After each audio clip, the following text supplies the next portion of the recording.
Des dizaines de trépieds bien accrochés avec des cadenas. Preuve indiscutable que le Festival de Cannes vient de démarrer.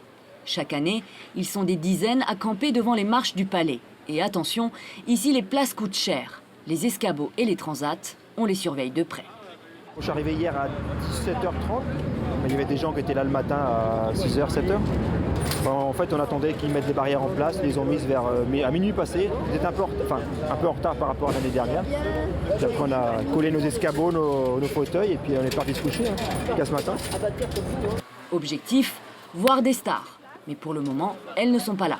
Même le sacro-saint tapis rouge n'est pas encore en place. Avec lui, c'est un peu la magie de Cannes que l'on déroule. Les gens qui sont là, ils rêvent.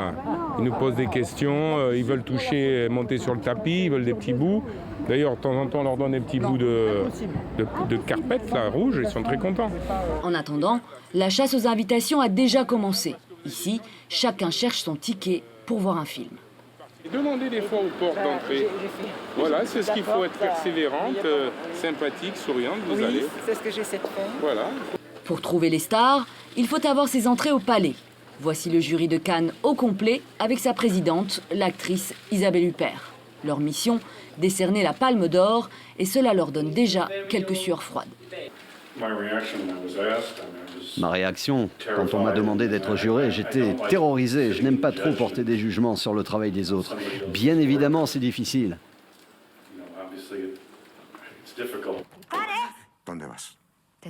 Et pourtant, il faudra bien faire des choix. Cette année, il y a les habitués de Cannes, comme Pedro Almodóvar, qui présente Étreinte brisée.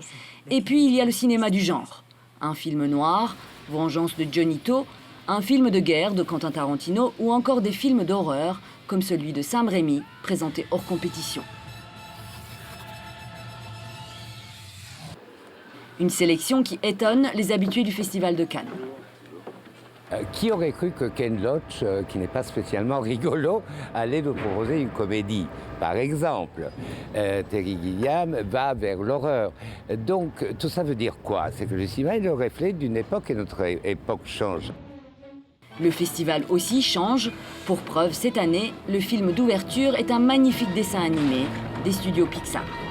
Au revoir tout le monde!